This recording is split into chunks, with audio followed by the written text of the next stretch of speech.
Pengertian layanan bimbingan belajar.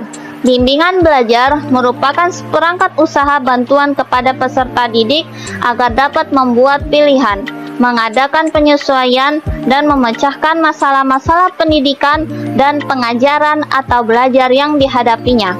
Artinya, bimbingan belajar adalah upaya guru pembimbing membantu siswa dalam mengatasi berbagai permasalahan belajar saat proses belajar mengajar berlangsung. Bentuk layanan. Nah, beberapa bentuk layanan bimbingan belajar yang bisa diberikan kepada para siswa di sekolah adalah yang pertama, orientasi kepada para siswa khususnya untuk siswa baru. Orientasi tersebut bisa berisi tentang tujuan institusional, tujuan sekolah, dan madrasah, isi kurikulum pembelajaran, struktur organisasi sekolah, cara-cara belajar yang tepat, penyesuaian diri dengan corak pendidikan di sekolah atau madrasah. Yang kedua, penyadaran kembali secara berkala tentang cara belajar yang tepat selama mengikuti pembelajaran di sekolah maupun di rumah, baik secara individu maupun kelompok. Yang ketiga, bantuan dalam memilih jurusan atau program studi yang sesuai. Perasaan bingung dalam memilih jurusan untuk melanjutkan pendidikan ke tingkat universitas biasanya dirasakan oleh peserta didik kelas 3 SMA. Selanjutnya, poin keempat, yaitu pengumpulan data siswa atau layanan pengumpulan data yang berkenan dengan kemampuan intelektual, bakat khusus, arah minat, cita-cita hidup pada program-program studi atau jurusan tertentu, dan lain sebagainya.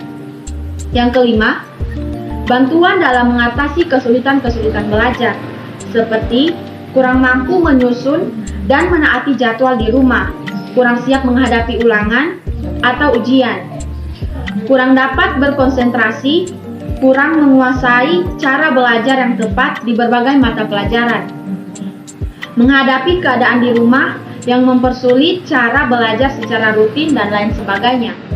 Yang keenam, bantuan dalam hal membentuk kelompok-kelompok belajar dan mengatur kegiatan-kegiatan belajar kelompok supaya berjalan secara efektif dan efisien. Tujuan dari layanan bimbingan belajar: 1.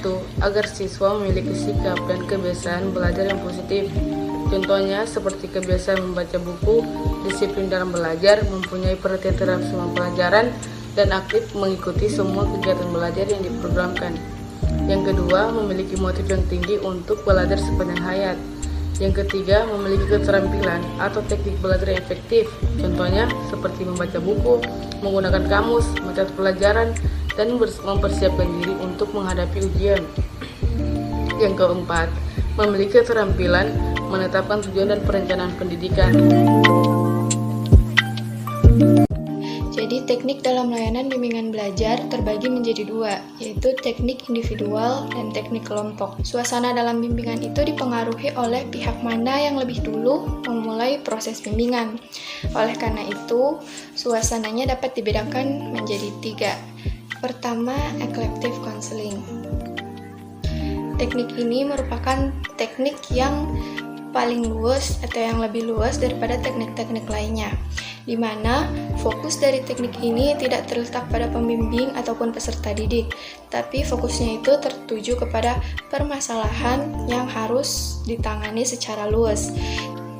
Selanjutnya ada teknik directive counseling. Jadi teknik ini berpusat kepada permasalahan yang nantinya pembimbing akan membantu menemukan jalan keluar atau pemecahan terhadap masalah yang dihadapi oleh peserta didik.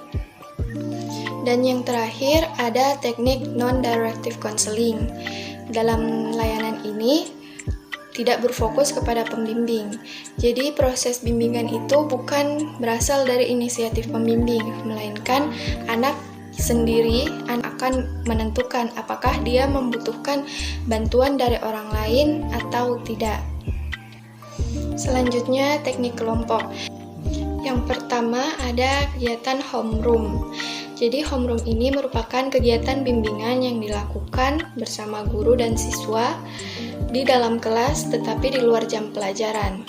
Jadi suasananya itu antara guru dan siswa dapat lebih dekat seperti suasana di rumah. Nah, kegiatan ini dapat dilaksanakan secara periodik, misalnya seminggu sekali. Yang kedua yaitu kegiatan karya wisata. Kegiatan ini maka siswa dapat belajar secara langsung bagaimana itu kehidupan berkelompok, berorganisasi, kerjasama, dan juga tanggung jawab. Yang ketiga ada diskusi kelompok. Jadi dalam diskusi kelompok ini, siswa akan dibagi menjadi kelompok-kelompok kecil yang terdiri dari 4 sampai dengan 5 orang. Nah, dalam kelompok kecil ini nantinya mereka akan mendiskusikan mengenai permasalahan apa saja yang mereka hadapi, termasuk permasalahan dalam belajar. Kemudian juga mereka akan mendiskusikan bagaimana jalan keluar dari permasalahan tersebut. Kemudian yang keempat ada kegiatan bersama. Dengan adanya kegiatan bersama, maka siswa dapat mengembangkan kemampuan mereka dalam berhubungan sosial yang positif. Yang kelima yaitu organisasi murid. Jadi dengan adanya organisasi murid akan sangat membantu pembentukan diri anak atau siswa. Yang keenam ada teknik sosiodrama. Jadi dalam teknik ini, siswa akan diberikan kesempatan untuk mendramatisasikan sikap, tingkah laku, dan penghayatan terhadap seseorang dalam hubungan sosialnya di kehidupan sehari-hari di masyarakat. Dan yang terakhir, yang ketujuh, yaitu ada papan bimbingan. Jadi papan bimbingan merupakan papan yang ditempel di luar ruang kelas, di mana nantinya papan ini akan menjadi persinggahan siswa di waktu senggangnya. Materi yang ditempel di papan bimbingan dapat diganti secara berkala.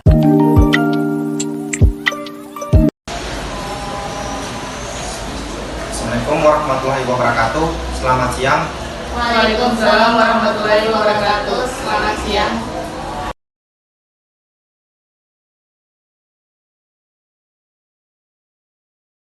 Terima kasih. Sebelum rapat pada siang hari ini kita mulai, perkenankan saya untuk membuka rapat dengan membaca Bismillahirrahmanirrahim. Bismillahirrahmanirrahim. Terima kasih.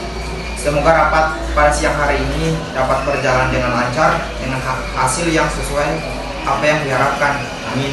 Amin. Ada sedikit masalah yang saya alami. Ada seorang siswa yang tidak pernah mengikuti mata pelajaran saya sejak pertemuan ketiga. Saya tidak pernah menerima nilai tugasnya karena memang dia tidak pernah mengumpulkan tugas.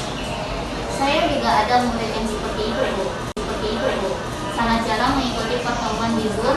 Kalaupun dia hadir, dia tidak pernah mengaktifkan kamera dan tidak bersuara saat bertanya.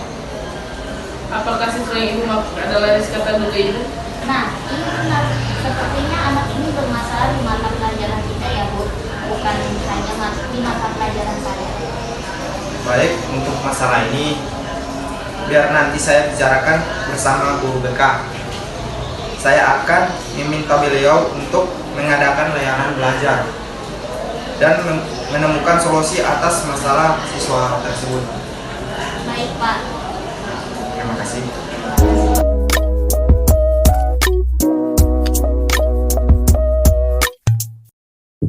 Selamat siang, Rizka. Iya Bu, selamat siang Bu. Wah, terima kasih ya kamu sudah bisa menyempatkan diri kamu untuk bergabung di Zoom siang ini bersama Ibu. Iya Bu, tapi maaf ada apa ya Bu? Kenapa Ibu minta saya Zoom siang hari ini? Ya, jadi begini Rizka, kan kebetulan Ibu sedang tidak banyak pekerjaan. Jadi Ibu hanya ingin ngobrol-ngobrol santai dengan kamu. Kamu sendiri bagaimana kegiatan pembelajaran online-nya? Masih bisa diikuti dengan baik? Iya Bu, sebenarnya pembelajaran online saya tidak berjalan dengan baik Bu. Saya sangat sulit mengikuti pelajaran seperti ini. Kenapa bisa seperti itu, Rizka? Ada apa sebenarnya? Iya, Bu. Soalnya saya itu kalau di rumah sulit mengatur waktu untuk belajar, Bu. Saya tidak punya waktu yang pas, Bu, buat belajar. Coba kamu ceritakan ke ibu, kenapa bisa kamu merasa seperti itu? Jadi begini, Bu. Kalau di sekolah, saya bisa lebih fokus belajarnya. Tapi kalau di rumah terus, saya bangunnya jadi siang. Belum lagi, saya sangat tertarik dengan HP dan kadang memilih untuk menonton TV. Pokoknya suasana di rumah sangat tidak kondusif, Bu. Nah, setelah mendengar cerita dari kamu, menurut kamu sendiri bagaimana? Kamu sudah benar belum dalam mengatur waktu kamu sehari-hari di rumah? Kalau menurut saya, Bu, memang salah. Apalagi dalam waktu belajar, saya masih kurang dan tidak fokus, Bu. Jadi menurut Ibu saya harus bagaimana, Bu, agar waktu belajar saya bisa tertib? Jadi begini, permasalahan kamu itu, kamu belum bisa menjadwalkan waktu kamu di rumah, belum bisa tertib dengan jadwal kamu di rumah, kapan kamu harus belajar, kapan kamu bisa bermain HP, menonton TV, dan kapan kamu harus istirahat. Itu kamu belum bisa mengatur waktu kamu seperti itu. Jadi apa yang harus saya lakukan untuk menghadapi permasalahan ini, Bu? Sekarang begini, kamu pikirkan kembali tujuan kamu, niat kamu untuk mengikuti kegiatan pembelajaran ini untuk mencari ilmu, bukan? Iya, Bu. Tujuan saya untuk belajar dan menuntut ilmu. Nah, itu dia. Kamu itu mempunyai niat dan cita-cita yang baik. Dan proses kamu untuk meraih cita-cita kamu itu masih sangat panjang. Proses kamu dalam belajar itu masih sangat panjang. Kamu masih harus terus belajar, tidak berhenti saat ini. Jadi kamu harus terus semangat belajar. Dan untuk gangguan-gangguan di rumah, kamu bisa minta tolong dengan keluarga kamu. Misalnya untuk tidak menyalakan TV di waktu pembelajaran kamu, karena TV kan sangat mengganggu konsentrasi kamu dalam belajar. Seperti itu dari Ibu. Oh, begitu ya, Bu. Iya, Bu. Sekarang saya bisa mengerti dan paham, Bu. Makasih banyak ya, Bu, sudah memanggil saya dan mengajak saya bercerita, sehingga masalah saya selama ini menemukan titik jalan ke depannya. Ya, sama-sama Rizka. Ibu juga yakin kalau kamu semangat untuk merubah diri kamu, kamu pasti bisa menemukan jalan keluarnya. Yang penting kamu percaya pada diri kamu sendiri dan ada kemauan untuk berubah ya. Iya, Bu, baik. Ya, Ibu rasa sudah cukup untuk siang hari ini untuk kita ngobrol-ngobrolnya. Terima kasih sudah mau ngobrol bersama Ibu. Kedepannya kalau ada apa-apa, kalau ada sesuatu yang ingin disampaikan, silahkan langsung sampaikan saja ke Ibu ya. Ya, Bu, baik, Bu. Terima kasih banyak ya. Ya, sama-sama.